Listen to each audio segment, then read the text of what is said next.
Welcome back my channel veg foodies RJY. ఇవాళ నేను gobi Manchuria చేస్తున్నానండి. ఇది మనం ఎన్నిసార్లు అయినా చేసుకుని తినచ్చు. ఇది చాలా హెల్దీ అండి. ఇది హెల్దీ వెర్షన్లో చేస్తున్నాను. వెయిట్ లాస్ వాళ్ళు కూడా చక్కగా తినేయచ్చు. అంత టేస్టీగా ఉంటుంది, హెల్దీ కూడా. ఇది తిన్నా కూడా అసలు వెయిట్ గెయిన్ అవ్వరు. మనం ఇది వారానికి ఒక 2-3 టైమ్స్ కూడా చేసేసుకొని తినేయచ్చండి. అంత మంచిది. రెసిపీలోకి వెళ్దాం. ఈ మంచూరియా కోసం చెప్పడం మర్చిపోయాను, ఒక్క చుక్క కూడా ఆయిల్లో నేను డీప్ ఫ్రై చేయలేదండి.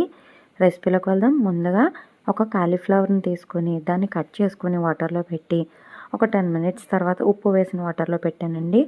తర్వాత నేను చూపించిన విధంగా ఇదిగోండి ఈ విధంగా తురుముకోవాలండి. ఇలా మొత్తం అన్నిటినీ కూడా తురుముకోవాలి. వెనక కాడలు ఉంటాయి కదా, నేను వాటిని వేయలేదు. మీకు నచ్చితే యాడ్ చేసుకోండి. ఇదిగోండి నేను ఇంతవరకు తురుముకొని పక్కన పెట్టేసి ఇదిగోండి ఈ విధంగా తురుముకున్నాను. మీరు మిక్సీ పట్టేస్తానన్నా కొంచెం బరకగా మిక్సీ పట్టుకోండి, ప్రాబ్లం ఏం లేదు. ఇదిగోండి నేను ఇలా చేశాను. ఇందులో కొంచెం వాటర్ అన్నది ఉంటుంది, ఏం ప్రాబ్లం లేదు. దాన్ని ఏం పిండనవసరం లేదు. ఈ వాటర్లో మనం వేసినవన్నీ మిక్స్ అయిపోయి సరిపోతుందండి.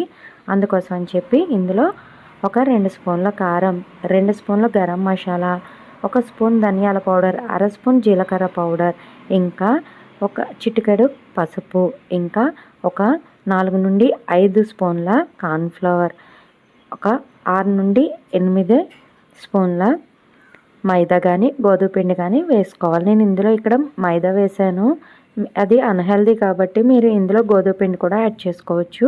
తర్వాత ఇందులో 1 స్పూన్ టమాటా కెచప్, 2 స్పూన్లు schezwan sauce, 1 spoon soya sauce, 1 spoon dark soya sauce, 1 spoon vinegar, వీటన్నిటిని వేసుకొని సరిపడా ఉప్పు కూడా వేసుకొని వీటన్నిటిని ఇదిగోండి నేను చూపించిన విధంగా ఇలా మిక్సీ చేత్తో కలుపుకోవాలండి. చేత్తో కలిపిన తర్వాత ఒక చిన్న కంచం కానీ ప్లేట్ కానీ తీసుకొని దానికి మొత్తం అంతా ఆయిల్ అప్లై చేయాలి. ఆయిల్ అప్లై చేసి మొత్తం అంతా కూడా నేను చూపించిన విధంగా స్ప్రెడ్ చేసుకొని ఆ స్ప్రెడ్ చేసుకున్న దాన్ని స్టీమ్ చేయడానికండి మొత్తం ఈవెన్గా స్ప్రెడ్ చేసుకోవాలండి. ఒక సైజులో క్వాంటిటీలో మనకి కట్ చేసుకుంటే ముక్కలా రావడం కోసం అని చెప్పి నేను ఇలా స్ప్రెడ్ చేశాను. దీన్ని ఆల్రెడీ ఆయిల్ అప్లై చేయడం వల్ల స్టీమ్ చేసిన తర్వాత మనం డీమోల్డ్ చేసినా కూడా అది బాగా వచ్చేస్తుంది. ఇప్పుడు దీన్ని మనం ఒక కడాయిలో వాటర్ వేసుకొని స్టాండ్ పెట్టి దానిపైన ఈ ప్లేట్ పెట్టి మూత పెట్టేసి ఒక 10 to 15 మినిట్స్ మనం బాగా స్టీమ్ చేస్తే పైన ఇలా కలర్ చేంజ్ అవుతుంది. అలా అయితే మనకి స్టీమ్ అయిపోయినట్టు. లేదంటే మనం ఒక టూత్ పిక్ కానీ ఫోర్క్ కానీ పెట్టి చూస్తే దానికి అంటకూడదండి. ఇదిగోండి ఎంత చక్కగా డిమోల్డ్ అయిపోయిందో కదా.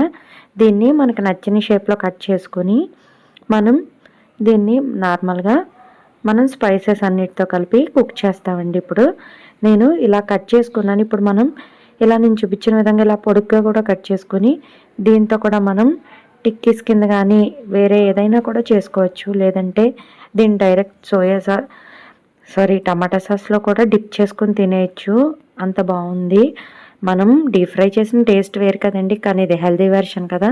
ఇది కూడా బాగుందండి. మనకి పొడి పొడిగా ఏమీ రాలేదు. కట్ చేసుకున్న పీసులు కూడా చక్కగా వచ్చాయండి. మనకి ఇందులో కార్న్ఫ్లవర్ వేయడం వల్ల బైండింగ్ అన్నది బాగా పట్టిందండి. మనం కట్ చేసుకున్న ముక్కలు కూడా చూడండి, ఇదిగోండి ఇలా నీట్గా వచ్చేసాయండి. చాలా బాగుంది. ఈ ముక్కలన్నిటినీ కూడా ఒక పక్కన పెట్టేసుకొని మనం ఇప్పుడు మంచూరియా రెసిపీలోకి వెళ్ళిపోదాం. ఒకటండి, ఈ ముక్కలన్నిటినీ కూడా మనం ఒక పాలిథిన్ కవర్లో వేసేసుకొని సీల్ చేసేసి ఒక ఎయిర్ టైట్ కంటైనర్లో పెడితే 1 వీక్ వరకు స్టోర్ అవి ఉంటాయండి. నేనైతే మాత్రం ఎప్పటికప్పుడే చేసుకుంటాను. ఇది 1 వీక్ వరకు ఉంచుకొని మనకి కావాలన్నప్పుడు ఒక 10 to 15 మినిట్స్ ముందు తీసేసుకొని ఆ కూలింగ్ అంతా పోయాక మనం డైరెక్ట్గా రెడీమేడ్గా చేసేసుకున్నట్టు అప్పటికప్పుడు సాసెస్తో నార్మల్గా మంచూరియా చేసేయచ్చండి. ఇప్పుడు రెసిపీలోకి వెళ్దాం.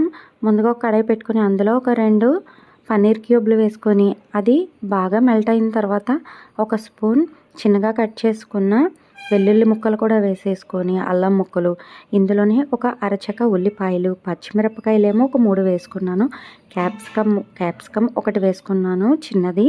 వీటన్నిటినీ కూడా కొంచెం సాఫ్ట్గా కుక్ అయిన తర్వాత ఇందులో 1 స్పూన్ కారం, 2 స్పూన్ల garam masala, 1/2 spoon pepper, white pepper వేసుకున్నాను, సరిపడా ఉప్పు వేసేసుకొని ఇప్పుడు ఇందులో సాసెస్ వేస్తున్నానండి. 1 స్పూన్ టమాటా కెచప్, 2 స్పూన్లు schezwan sauce, 1 spoon dark soya sauce, 1 spoon light soya sauce, 1 spoon vinegar. వీటన్నిటిని కూడా ఇందులో వేసేసుకొని మొత్తం ఒక 5 మినిట్స్ వరకు కుక్ అవనిచ్చి మీడియం ఫ్లేమ్లోనే, తర్వాత ఇందులో సరిపడా వాటర్ కూడా వేసేసుకొని ఇది బాగా పొంగు రావాలండి, పైకి రావాలి. అలా పొంగు వచ్చిన టైంలోనే మనం ఇందులో ఒక 2 స్పూన్ల కార్న్ఫ్లవర్ని ఒక కప్పులో కలిపేసుకొని ఆ వాటర్ కూడా వేసేసుకొని ఇది కూడా ఈ గ్రేవీ అన్నది తిక్కుగా అవ్వాలండి. మనకి తెలిసిపోతుంది, బుడగలు వస్తాయి. ఇలా అవే టైంలో మనం ఆల్రెడీ పక్కన పెట్టుకున్న మంచూరియా పీసెస్ ఉన్నాయి కదా, క్యూబ్స్, అవి కూడా వేసేసుకొని మనం ఏం చేయాలంటే ఇదిగోండి ఈ విధంగా గ్రేవీ రావాలి. ఇలా ఉన్న టైంలో ఆ క్యూబ్స్ కూడా వేసేసుకొని మీడియం ఫ్లేమ్లో పెట్టేసి మనం ఒక 10 మినిట్స్ మూత పెట్టేస్తే ఈ స్పైసెస్ ఇంకా సాసెస్ అంతా కూడా ఈ క్యూబ్స్కి పడుతుందండి. అప్పుడు టేస్టీగా ఉంటుంది. మనకి మెయిన్ వచ్చేసి ఇది డీప్ ఫ్రై చేయలేదు కదండి, స్టీమ్లో ఉండడం వల్ల ఇంకా త్వరగా పడుతుంది. కాబట్టి ఎక్కువసేపు అయితే వద్దు, మళ్ళీ పేస్ట్లా అయిపోతుంది. మనం కలిపేటప్పుడు కూడా చాలా జాగ్రత్తగా కలుపుకోవాలి, పక్కల నుండే కలుపుకోవాలి. మొత్తం కలిపినా కూడా పేస్ట్లా అయిపోతుంది. ఒకసారి ఇది ఒక్కటి చూసుకుంటే సరిపోతుందండి. ఇప్పుడు మూత పెట్టి ఒక 10 మినిట్స్ రెస్ట్లో ఉంచేసి 10 మినిట్స్ కుక్ అవనిచ్చి తర్వాత తీసి వేడివేడిగా ఉన్నప్పుడే సర్వ్ చేసుకుంటే చాలా టేస్టీగా ఉంటుంది. ఇది చల్లగా అయితే కొంచెం టేస్ట్ మారుతుంది, స్టీమ్డ్ కాబట్టి వేడివేడిగా ఉన్నప్పుడే సర్వ్ చేసుకోవాలండి. మీకు నచ్చిన ఆనియన్స్తో కానీ, ఇప్పుడు ఇందులో అయితే కెచప్ కూడా అవసరం లేదు, ఎందుకంటే ఇది ఆల్రెడీ స్వీట్గానే ఉంటుంది కాబట్టి మనం ఇందులో ఆనియన్స్ కానీ నిమ్మకాయ కానీ పిండుకొని తింటే ఉంటుందండి, చాలా టేస్టీగా ఉంటుంది.